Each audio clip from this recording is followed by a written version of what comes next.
এক ঝাঁক গাড়ি পরপর এসে দাঁড়ালো পোটোম্যাক লজের সবুজ চত্বরে। 3টি পুলিশের গাড়ি, একটি জিপ এফবিআই এর। তাদের সামনে আরও 2টি কার, একটি এফবিআই চিফ জর্জ আব্রাহামের, আরেকটি সারা জেফারসনের। পোটোম্যাক লজের দুঃসংবাদ যখন মেজর জো এফবিআই হেডকোয়ার্টারে দেয়, তখন সারা জেফারসন সেখানেই ছিল। খবর পেয়ে জর্জ আব্রাহামদের সাথেই চলে এসেছে। 2 কার থেকে জর্জ আব্রাহাম ও সারা জেফারসন প্রায় একসাথেই নামল। নেমেই সারা জেফারসন ছুটল বাড়ির দরজার দিকে, তার পেছনে পেছনে জর্জ আব্রাহাম। জর্জ আব্রাহাম সারা জেফারসনের মতো না দৌড়ালেও দ্রুত এগোল। সারা জেফারসন বাড়িতে ঢুকেই পেল উইলিয়ামকে।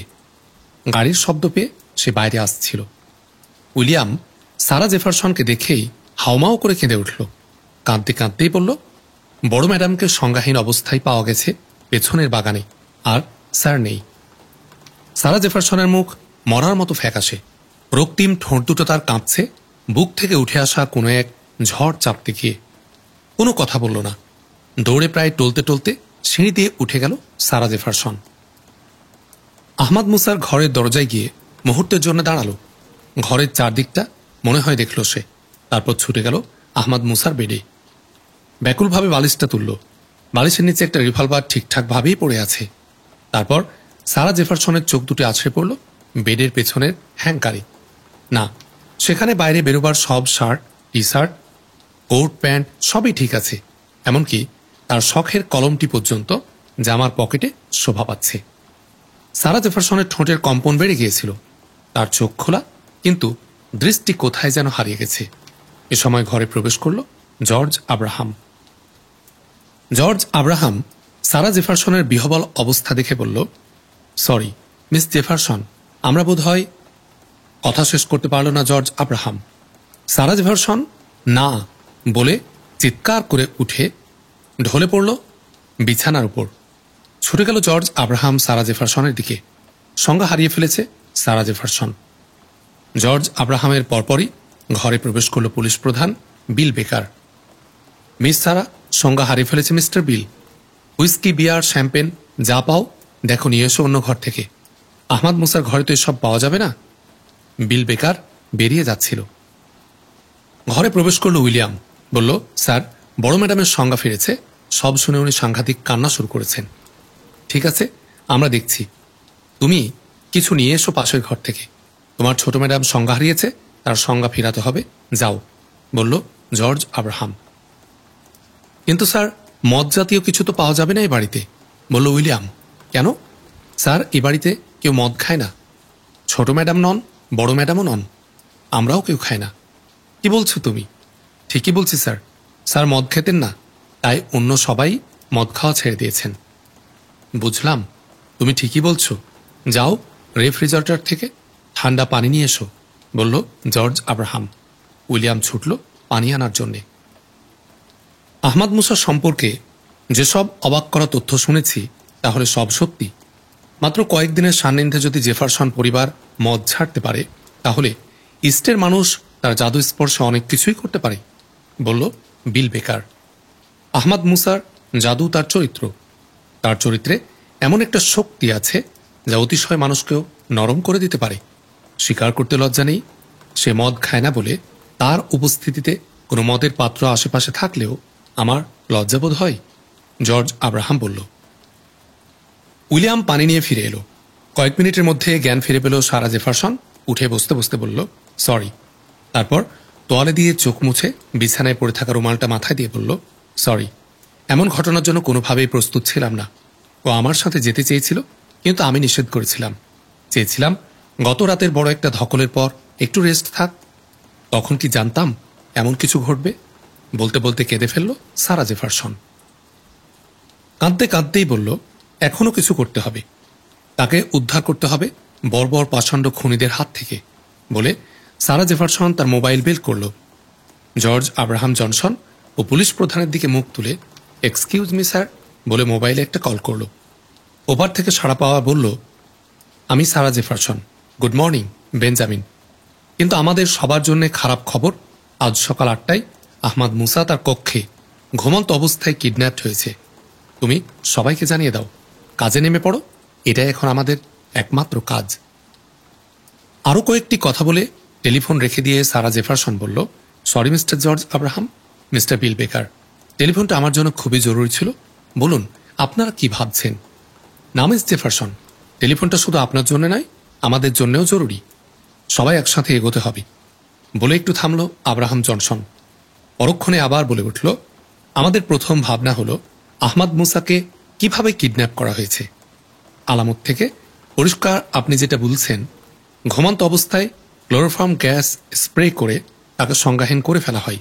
তারপর তাকে কনফেকশনারির ভ্যানে তুলে নিয়ে যাওয়া হয়েছে। কিডন্যাপকারী মূল বাহিনী প্রবেশ করে বাড়ির পেছন দিক দিয়ে। আপনার মাকে ওই স্প্রে করে সংজ্ঞাহীন করে। আমাদের দ্বিতীয় ভাবনা হলো কারা এ কাজ করেছে। আপনার আম্মা ও কিচেন ক্রুরা কিডন্যাপকারীদের যাদের দেখেছে তারা সবাই মুখোশ পরা ছিল। মেজর জোস্কিন কনফেকশনারের গাড়ির ড্রাইভারকে দেখেছে, লম্বা লাল মুখ, নিশ্চিত ওটা ইহুদি চেহারা। তবে দেখার কথা বাদ দিয়ে চোখ বন্ধ করেই বলা যায় এই ঘটনা জেনারেল শ্যারনদের লোকেরা ঘটিয়েছে। প্রেসিডেন্ট কি এ খবর পেয়েছেন? জিজ্ঞেস করল সারা জেফারসন। আপনাকে বলা হয়নি। গাড়িতে বসে আমি প্রেসিডেন্টকে ঘটনা জানিয়েছি। প্রেসিডেন্ট খুবই শক পেয়েছেন। তিনি জেনারেল শ্যারনদের গ্রেফতার ও আহমদ মুসাকে উদ্ধারের সর্বাত্মক উদ্যোগের নির্দেশ দিয়েছেন। তিনি জেনারেল রোনাল্ড ওয়াশিংটনকে বলে দেবেন সশস্ত্র বাহিনী এবং তাদের গোয়েন্দা বিভাগও এই কাজে আমাদের সাহায্য করবে। এখন আমাদের কি করণীয়? ওদের সব রাগের কেন্দ্রবিন্দু আহমদ মুসা। আমার ভয় হচ্ছে প্রতিহিংসা পাগল হয়ে ওরা। কথা শেষ করতে পারল না সারা জেফারসন। কান্নায় রুদ্ধ হয়ে গেল তার গলা। না মিস জেফারসন, আপনি নিশ্চিন্ত থাকুন। আপনি যে আশঙ্কা করছেন তেমন কিছু ঘটবে না। এ কনসিকোয়েন্স কি জেনারেল শ্যারনরা নিশ্চয় উপলব্ধি করে, বলল জর্জ আব্রাহাম জনসন। সারা জেফারসন চোখ মুছে পড়ল। জানেন, গতকাল রাতের অভিযান থেকে ফিরে যখন বললাম মাথাটা এবার হালকা হলো, তখন উনি বলেছিলেন ওরা এখন খ্যাপা কুকুরের মতো। আগামী কয়েকদিন খুবই গুরুত্বপূর্ণ। ভাগ্যের পরিহাস, যিনি জানতেন ওরা হবে খ্যাপা কুকুরের মতো, সেই খ্যাপা কুকুরদের হাতে। সারা জেফারসনের কথা আবার কান্নায় আটকে গেল। জর্জ আব্রাহাম ও বিল বেকারের মুখও ম্লান হয়ে গেছে। আহমদ মুসার উক্তি ও সারা জেফারসনের আশঙ্কার প্রতিটি বর্ণ সত্য। সারা জেফারসনের এভাবে ভেঙে পড়াও যে খুবই স্বাভাবিক তাও তারা উপলব্ধি করে। তবু জর্জ আব্রাহাম সান্ত্বনার সুরে বলল, মিস জেফারসন, আহমদ মুসা নেই। আপনাকে শক্ত হতে হবে। আপনার উপর অনেক দায়িত্ব। ফ্রি আমেরিকার উপর আমাদের অনেক নির্ভরতা। সরি আঙ্কেল, আমার এভাবে কাঁদা ঠিক নয়, কিন্তু আহমদ মুসা নেই। সে জেনারেল শ্যারনদের হাতে, খুনি শত্রুদের হাতে। এ কথা ভাবলে মনকে আর ধরে রাখতে পারছি না। যদি তার কিছু হয়ে যায়। আবারও কান্নায় জড়িয়ে গেল সারা জেফারসনের শেষের কথাগুলো। এমনটা ভাবা খুবই স্বাভাবিক, তবে আমি বলছি তেমন কিছু ঘটা খুব সহজ নয়। আর আহমদ মুসাও সাধারণ কেউ নন। খারাপ না ভেবে ভালোটা ভাবুন। আহমদ মুসা ওদের হজম হবার মতো কোনো বন্দী নন, বলল জর্জ আব্রাহাম। বলে একটু থেমে আবার বলল, চলুন মিস জেফারসন, বাইরে যাই। কিছু কাজ, কিছু কথা এখনো বাকি আছে। চলুন, পুলিশ কতদূর কি করলো দেখি। বলে উঠে দাঁড়ালো জর্জ আব্রাহাম। বিল বেকার উঠল সারা জেফারসনও। পুলিশ ও গোয়েন্দাদের একটা দলকে পটোম্যাক লজে সার্বক্ষণিক পাহারায় বসিয়ে জর্জ আব্রাহাম ও বিল বেকার পটোম্যাক লজ থেকে যখন বের হলো তখন 2 ঘন্টা পেরিয়ে গেছে। বাড়ি থেকে বেরিয়ে জর্জ আব্রাহাম ও বিল বেকার পাশাপাশি হাঁটছিল। সত্যি মিস জেফারসন একেবারেই ভেঙে পড়েছেন, বলল জর্জ আব্রাহাম। এটা কি সহযোদ্ধার প্রতি আন্তরিকতা বশত, না এখানে হৃদয়ের কোনো ব্যাপার আছে? বলল বিল বেকার। দুজনে সোনায় সোহাগা। হৃদয় ঘটিত কিছু থাকাটাই স্বাভাবিক, না থাকাটা অস্বাভাবিক। জর্জ আব্রাহাম বলল, তাহলে কিন্তু মহা ব্যাপার হবে। বাঘের ঘরে একদম ঘোগের বাসা, বলল বিল বেকার। আহমদ মুসা ঘোগ নয় মিস্টার বিল, সেও বাঘ। বাঘের ঘরে বাঘের মিলন। মিলন নয়, বলুন মহামিলন। একেবারে 2 সভ্যতার মিলন। দুজন গাড়ির কাছে এসে গিয়েছিল। বিল বেকার নিজের গাড়ির দিকে এগোতে এগোতে বলল, তাহলে এই মুহূর্তে আমরা কি করতে যাচ্ছি? জর্জ আব্রাহাম নিজের গাড়ির দরজা খোলার জন্য হাত বাড়িয়েছিল। একটু থমকে গিয়ে মুখটা ঘুরিয়ে বলল, অল্পক্ষণের মধ্যেই প্রাথমিক রিপোর্ট আমরা পেয়ে যাব। কিডন্যাপকারী কনফেকশনারি ভ্যানটি কোথায়, জেনারেল শ্যারন ও ডেভিড জোন্সকে তাদের বাড়িতে পাওয়া গেল কিনা, ওয়াশিংটন শহরের প্রকাশ্য ও গোপন ইহুদি কেন্দ্র ও প্রতিষ্ঠানের সার্চ রিপোর্ট অল্পক্ষণের মধ্যেই পেয়ে যাব। আহমদ মুসাকে বন্দি করে রাখতে পারা ওয়াশিংটন শহর উপকণ্ঠের সম্ভাব্য এমন স্থানগুলো একটা রিপোর্ট খুব সত্বর আশা করছি। গোটা দেশ থেকেও এ ধরনের রিপোর্ট অল্পক্ষণের মধ্যে আসা শুরু করবে বলে মনে করছি। এসব হাতে আসার পর ভবিষ্যৎ কর্মপন্থা ঠিক করা যাবে। ঠিক আছে, আমি আপনার কলের অপেক্ষা করব, আর আমি কিছু জানতে পারলে সঙ্গে সঙ্গে আপনাকে জানাবো। গোটা দেশে পুলিশ কাজে লেগে গেছে বলে বিল বেকার গাড়িতে উঠে গেল। জর্জ আব্রাহাম গাড়িতে ঢুকে তার ড্রাইভিং সিটে আসন নিয়েছে। দুই গাড়ি অটোম্যাক লজ থেকে বেরিয়ে ছুটতে আরম্ভ করল। এস এস সেন বলেছিল, সব রকম সহযোগিতা আমরা করব, কিন্তু একটাই শর্ত, ব্যাপারটা গোপন রাখতে হবে। অবশ্যই গোপন রাখব, আমাদের স্বার্থেই গোপন রাখব। একটা মহা দুঃসময়ে আপনাদের আশ্রয় পেয়েছি। জানেন, আহমদ মুসাকে কিডন্যাপ করে ফেরার পথে টেলিফোনে হোয়াইট হাউস থেকে ইভা ব্রাউন জানালো যে আমাকে ও ডেভিড উইলিয়াম জোন্সকে গ্রেফতারের নির্দেশ প্রেসিডেন্ট দিয়েছেন। শুনে আকাশ থেকে পড়লাম। চারদিকে অন্ধকার দেখলাম। একদিকে আমাদের ব্যক্তিগত নিরাপত্তা, অন্যদিকে এর চেয়েও বড় প্রশ্ন দাঁড়ালো, আহমদ মুসাকে কোথায় রাখব। প্রেসিডেন্টের ওই আদেশ থেকে বুঝেছিলাম ইহুদিদের কোনো বাড়ি, কোনো সিনাগগ কিংবা কোনো ইহুদিদের প্রতিষ্ঠানে আর নিরাপদ নয়। সরকারি পুলিশ ও গোয়েন্দারা সবটার উপর নজর রাখবে। এই অবস্থায় প্রথমেই আপনার কথা মনে পড়ল। সঙ্গে সঙ্গে গাড়ি ঘুরিয়ে আপনার এখানে চলে এলাম। আপনি আমাদের স্বাগত জানিয়েছেন, আমরা কৃতজ্ঞ। আপনি জেনারেল শ্যারনকে কথা শেষ করতে না দিয়েই এস এস সেন বলে উঠল, জেনারেল, এত বিনয়ী হওয়ার দরকার নেই। এ সাহায্যের পেছনে আমাদেরও স্বার্থ আছে। আহমদ মুসারা যেমন আপনাদের জানের শত্রু, তেমনি তারা আমাদের প্রাণের শত্রু। আমাদের ভারতকে কম জ্বালায়নি ওরা, এখনো কম জ্বালাচ্ছে না। আমাদের মাতৃসম ভারতকে 3 টুকরো করেছে। সেই জ্বালাই আমরা তড়পাচ্ছি। আমাদের অসহনীয় জ্বালা থামবে না যতদিন না ওই দুটো রাষ্ট্রকে আমরা হজম করতে পারছি। আহমদ মুসারা আমাদের লক্ষ্য অর্জনের পথে প্রধান বাধা। আমরা চাচ্ছি আধুনিকতা ও ধর্মনিরপেক্ষতার আবরণে ওই 2 রাষ্ট্র থেকে মুসলমানদের মুসলিম পরিচয় ভুলিয়ে দিতে। আর আহমদ মুসারা এই মুসলিম পরিচয়কে আরও শানিত করছে। তার উপর আহমদ মুসারা এসেছে আমেরিকায়। এরা এখানে সুবিধা পাওয়ার অর্থ আমাদের সর্বনাশ হওয়া। সুতরাং আপনাদের মতো আমরাও আহমদ মুসাদের বিনাশ চাই। এস এস সেন এর পুরো নাম শিব শঙ্কর সেন। তার বাপ ছিল ভারতের গোয়েন্দা সংস্থা রয়ের একজন dark site officer. Shiv Shankar মার্কিন যুক্তরাষ্ট্রে কম্পিউটার পড়তে এসে এখানেই থেকে যায়। সে একজন প্রতিভাবান কম্পিউটার ইঞ্জিনিয়ার। দেশপ্রেমিক শঙ্কর চায়নি আমেরিকায় সেটেলড হতে, কিন্তু তার বাবা শিবদাস সেন তাকে বুঝিয়েছে হিন্দুস্তানের স্বার্থেই তার স্থায়ীভাবে আমেরিকায় বাস করা প্রয়োজন। মার্কিন যুক্তরাষ্ট্র আগামী দিনের এক বিশ্ব। এ বিশ্বে আমরা ভাগ বসাতে চাই। এ বিশ্বকে আমাদের হিন্দুস্তানের স্বার্থে পেতে চাই। তা পেতে হলে শিব শঙ্করদের মতো হিন্দুস্তানগত প্রাণ ছেলেদের আমেরিকায় থেকে যাওয়া প্রয়োজন। পিতার এ কথায় সে সানন্দেই রাজি হয়েছে।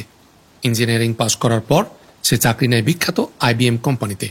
এখন সে নিজেই বড় একটি কোম্পানির মালিক। মার্কিন যুক্তরাষ্ট্রের মোট সফটওয়্যার বিজনেসের প্রায় 20% তার পকেটে আসে। আমেরিকার অর্থনৈতিক ভাগ্যের চাকা যাদের হাতে, তার মধ্যে সেও একজন। সে মনে করে তার বিত্ত বৈভব তার হিন্দুস্তানের জন্যে। তার সবচেয়ে বড় তৃপ্তি হল আমেরিকান সফটওয়্যার টেকনোলজি সে পাচার করতে পেরেছে তার হিন্দুস্তানে। হিন্দুস্তানের হায়দ্রাবাদ সফটওয়্যার টেকনোলজিতে এখন এক মিনি আমেরিকা। শিবশঙ্করের এই বাড়িটি পেন্টাগনের ঠিক অপোজিটে অটোম্যাক নদীর উত্তর তীরে। 4 বিঘা জমির উপর বিশাল বাড়ি। বাড়ির চারদিকটা কৃত্রিম লেক আর বাগানে সজ্জিত। বাড়িটা 4 তলা। মাটির নিচে আরও 2টি ফ্লোর। পারমাণবিক যুদ্ধের আশঙ্কা সামনে রেখে এই ফ্লোর 2টি তৈরি। মাটির তলায় সর্বশেষ ফ্লোর থেকে অটোম্যাক নদীতে বের হওয়ার একটা আধুনিক সুড়ঙ্গ পথও রয়েছে। যুদ্ধ শুরু হলে মাটির সারফেসের পথ কোনো কারণে বন্ধ হয়ে গেলে সুড়ঙ্গটি পালাবার বিকল্প পথ। পরিবার নিয়ে শিবশঙ্কর এই বাড়িতেই বাস করে। আহমদ মুসা এই বাড়িরই ভূগর্ভস্থ শেষ তলার বাম পাশের একটি ঘরে বন্দী। শিবশঙ্করের কথা শুনে জেনারেল শ্যারন ও ডেভিড জোন্সের মুখ উজ্জ্বল হয়ে উঠল। আপনাকে ধন্যবাদ মিস্টার সেন। আমাদের একেবারে নিশ্চিন্ত করলেন। দেখা যাচ্ছে আমরা ও আপনারা একই লক্ষ্যে আমেরিকায় কাজ করছি। আপনাদের লক্ষ্য হিন্দুস্তান, আর আমাদের লক্ষ্য প্রমিসড ল্যান্ড ইসরায়েল। আর আমাদের সাধারণ শত্রু এক। আসুন আমরা এই শত্রুর বিরুদ্ধে একসাথে লড়াই করি, বলল ডেভিড উইলিয়াম জোন্স। আবেগে ভারী ছিল তার কণ্ঠ। লড়াই তো শুরু করেছি মিস্টার জোন্স, কিন্তু এটা তো লুজিং ব্যাটল। লস আলামোসের সুড়ঙ্গটা যে গোয়েন্দা সুড়ঙ্গ, তদন্ত টিমের সদস্যদের হত্যার জন্য লস আলামোসের পথে আপনারাই যে সন্ত্রাসী হামলা চালিয়েছিলেন এবং একই লক্ষ্যে এফবিআই বিমানে বোমা পেতে তা ধ্বংস করেছেন, তা তো প্রমাণ হয়ে গেছে, বলল শিব শঙ্কর সেন। হ্যাঁ, এগুলো সব শয়তান আহমদ মুসার কাজ। কিন্তু আজকের নিউজ আরো মারাত্মক। জেনারেল আলেকজান্ডার হ্যামিল্টনের হত্যাকারী হিসেবে আপনাদের দুজনকে চিহ্নিত করা হয়েছে। মিস্টার হ্যামিল্টনের পকেটে পাওয়া একটা টেপ থেকে হত্যাকাণ্ডের গোটা বিবরণ নাকি তারা পেয়ে গেছে। দ্বিতীয়ত, সিনেটর ময়নিহানের ছেলে হ্যারিকে কিডন্যাপ নাকি আপনারাই করেছিলেন। হ্যারি এবং আপনাদের যারা ধরা পড়েছে তাদের জবানবন্দি ছেপেছে পত্রিকাগুলো, বলল আবার শিব শঙ্কর সেন। ভাগ্য আমাদের বিরুদ্ধে গেছে মিস্টার সেন। এক আহমদ মুসা এসে আমেরিকায় আমাদের সাজানো সংসারকে লণ্ডভণ্ড করে দিল, ডেভিড উইলিয়াম জোন্স বলল। আহমদ মুসাকে ধরে রেখে কি পেতে চান আপনারা? যা করার তার সবকিছুই সে করে ফেলেছে, কি লাভ হয়েছে এখন তাকে ধরে, বলল এস সেন।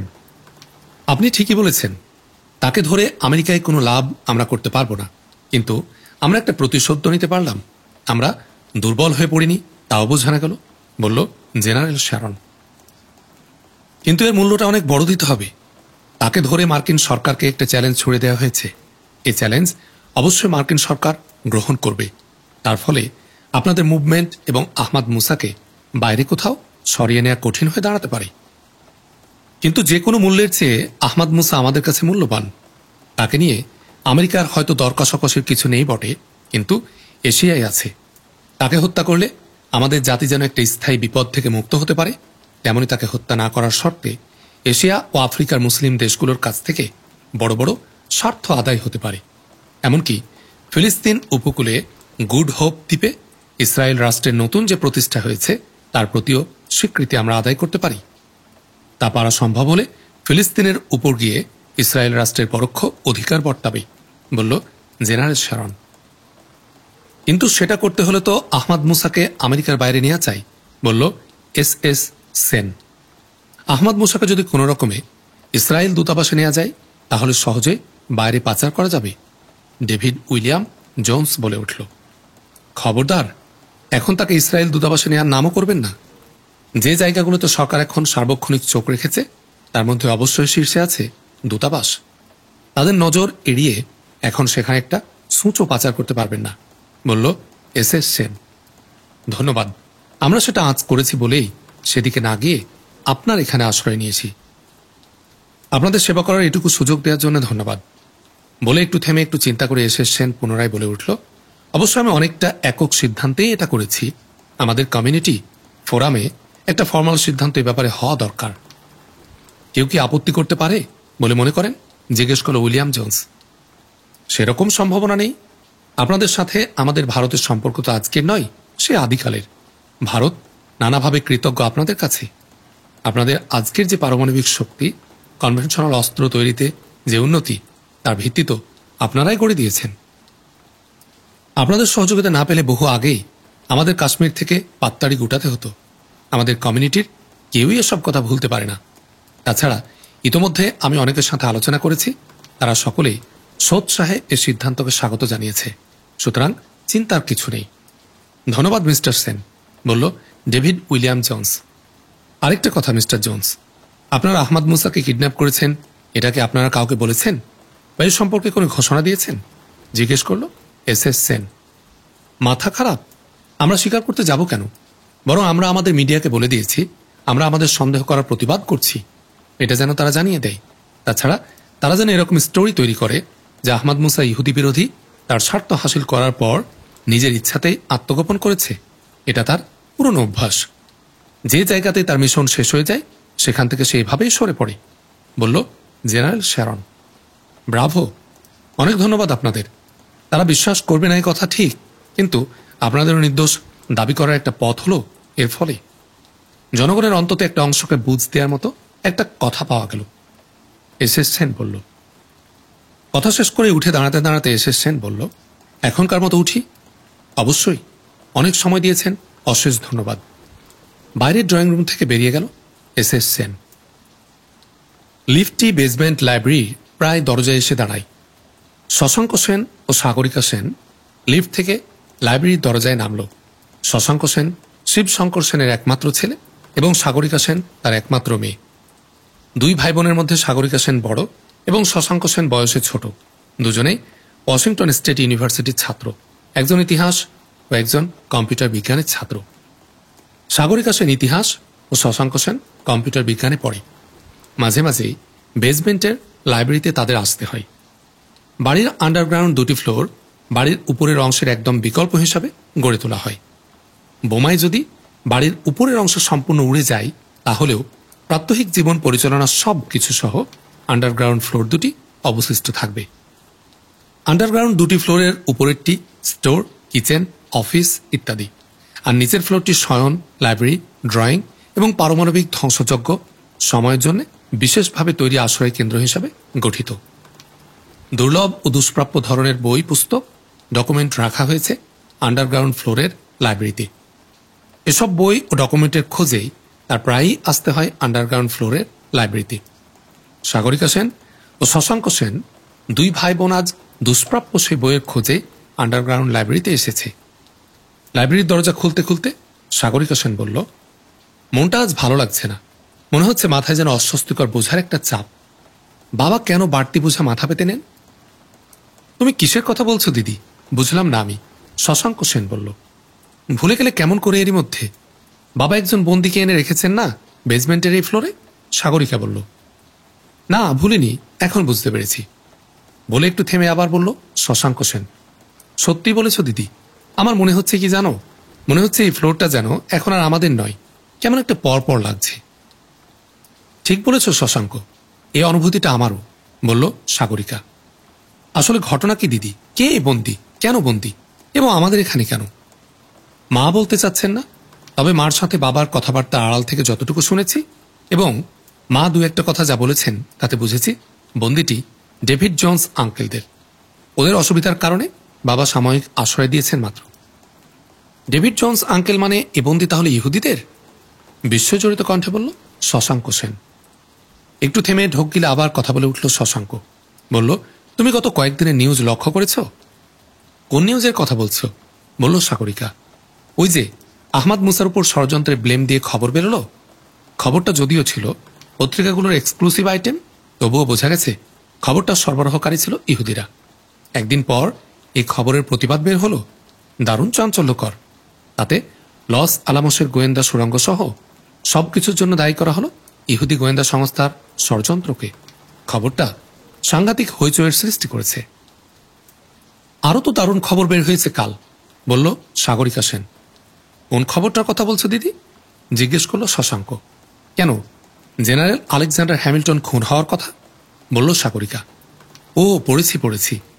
ও খুনের জন্য তো সরাসরি দায়ী করা হয়েছে ডেভিড জোন্স আঙ্কেল এবং জেনারেল শারন নামে ইহুদি গোয়েন্দা সংস্থার একজনকে, শশাঙ্ক বলল। তাহলে তো দেখা যাচ্ছে ইহুদি গোয়েন্দা সংস্থা মানে ইহুদিরা অনেকগুলো ষড়যন্ত্রের ফাঁদে জড়িয়ে পড়ল। আচ্ছা শশাঙ্ক, বিজ্ঞানী জন জ্যাকবের ব্যাপারটা কি? তুমি দ্বিতীয় দিনে প্রতিবাদমূলক যে নিউজের কথা বললে তা তো হাটে হাঁড়ি ভেঙে দেওয়া হয়েছে। গোয়েন্দা সুড়ঙ্গ তৈরি করেছে ইহুদি বিজ্ঞানী জন জ্যাকব এবং তিনি লস আলামোস থেকে গবেষণা তথ্য অব্যাহতভাবে পাচারও করেছেন ওই গোয়েন্দা সুড়ঙ্গ দিয়ে। এ ঘটনা সত্য হলে তো বিরাট ব্যাপার হয়ে দাঁড়াবে, বলল সাগরিকা। বিরাট ব্যাপারই তো। বিজ্ঞানী জন জ্যাকবের মতো লোক যদি ইহুদি স্বার্থের পক্ষে গোয়েন্দাগিরি করে থাকে, তাহলে তো ইহুদিকে আর বিশ্বাস করা যাবে? এ প্রশ্ন তো আমেরিকানি এড়িয়ে যেতে পারবে না, শশাঙ্ক সেন বলল। লাইব্রেরি একটা ডেস্কের চেয়ারে বসতে বসতে সাগরিকা বলল, নিউজে যেসব প্রমাণের কথা তুলে ধরেছে তা অকাট্য। আমি বুঝতে পারছি না হঠাৎ করে এমন সেন্সিটিভ নিউজ এভাবে পত্রিকায় এলো কেন? তাও আবার সরকারি সূত্রে নয়। ফ্রি আমেরিকা ও হোয়াইট ইগলের মতো সংগঠন এসব নিয়ে মাথা ঘামাচ্ছে, সরকার নয় কেন? দিদি, প্রথম দিনের নিউজে মনে হয় এর উত্তর আছে। প্রথম দিনের নিউজে ইহুদিদেরকে ব্লেম দেয়া, ইহুদিদের বিরুদ্ধে ষড়যন্ত্র করার জন্য আহমাদ মুসার সাথে ফ্রি আমেরিকা হোয়াইট ইগলকে দায়ী করা হয়েছিল। এমনকি বলা হয়েছিল আহমাদ মুসার অর্থের লোভে এই দুই সংগঠন আহমাদ মুসার দিকে চলে গেছে। আরও বলা হয়েছিল মৌলবাদী আহমাদ মুসা সরকারের উপরও ভর করেছে। এতেই সম্ভবত ক্ষিপ্ত হয়ে ফ্রি আমেরিকা ও হোয়াইট ইগল একেবারে হাটে হাঁড়ি ভেঙে দিয়েছে, বলল শশাঙ্ক সেন। শশাঙ্ক ও সাগরিকা মুখোমুখি বসেছে। ফ্রি আমেরিকা খুব পপুলার সংগঠন, সবাই জানে। প্যাট্রিয়টদের এ সংগঠনটি দেশের স্বার্থ ছাড়া অন্য কোনো স্বার্থে কাজ করে না। হোয়াইট ইগল আগে বর্ণবাদী সংগঠন ছিল, এখন আর নেই। এদের ছোবল দেয়া ইহুদিদের ঠিক হয়নি, বলল সাগরিকা সেন। ঠিকই হয়েছে দিদি, সত্য প্রকাশের একটা পথ হয়েছে। ওদের ছোবল না দিলে ইহুদিদের এ ষড়যন্ত্রের কথা এভাবে জনসমক্ষে আসত না, শশাঙ্ক সেন বলল। এভাবে ইহুদিদের বলে সব ইহুদিদের একসাথে সামিল করা ঠিক নয়, বলল সাগরিকা সেন। ঠিক দিদি, দেশের মেজরিটি ইহুদি এ ষড়যন্ত্রের সাথে নেই, কিন্তু বাস্তবতা হলো বদনামটা তাদেরকেও স্পর্শ করবে। নির্দোষ হয়েও অনেকে দুর্ভাগ্যের শিকার হবে। অন্যের কথা না ভেবে আমাদের নিজেদের কথাটাই ভাবনা। খুনের দায়ে অভিযুক্ত সে মিস্টার ডেভিড জোনসি আমাদের বাড়িতে ঠাঁই পেয়ে গেল না, সে তো পায়নি।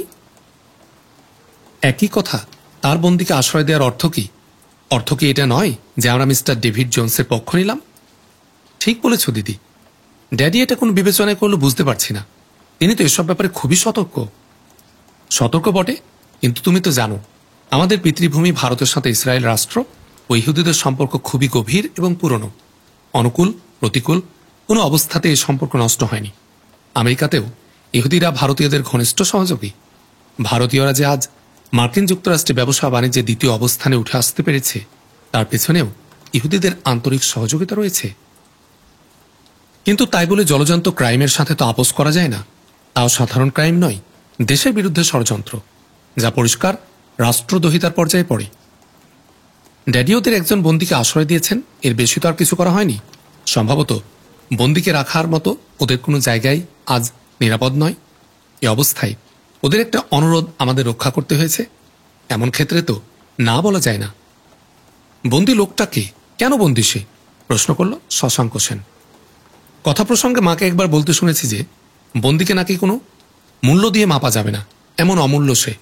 ইহুদিদের সকল দুর্ভাগ্যের কারণও নাকি এই লোকটাই, বলল সাগরিকা সেন।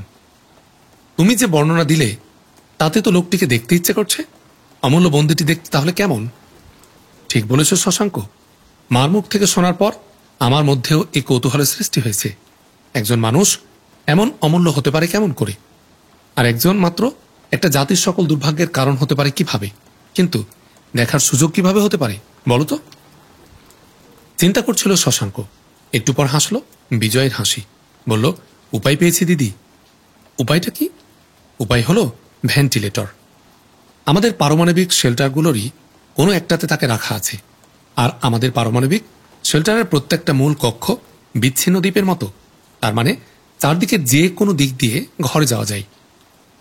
ঘরের চার দেয়ালের তিন দেয়ালেরই প্রায় ছাদ সমান উঁচু জায়গায় 3টি ভেন্টিলেটরের ব্যবস্থা আছে।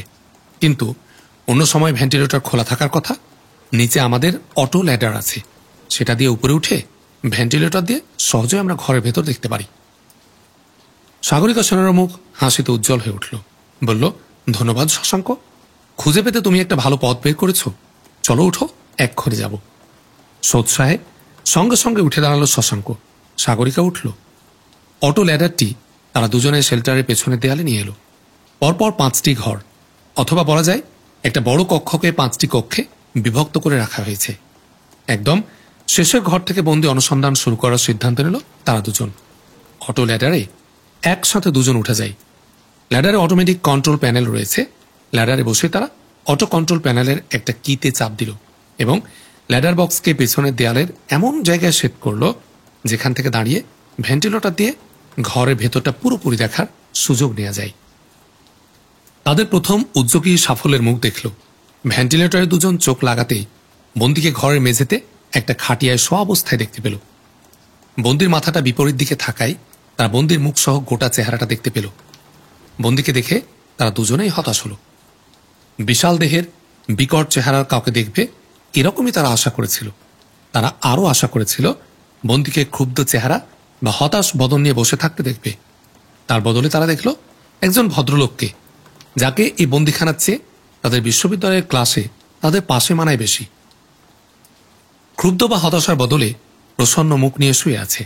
তার চেহারায় প্রসন্নতা ও নিরুদ্বিগ্নতা দেখে মনে হচ্ছে সে যেন তার নিজের ঘরে নিজের বেডে শুয়ে একটু রেস্ট নিচ্ছে।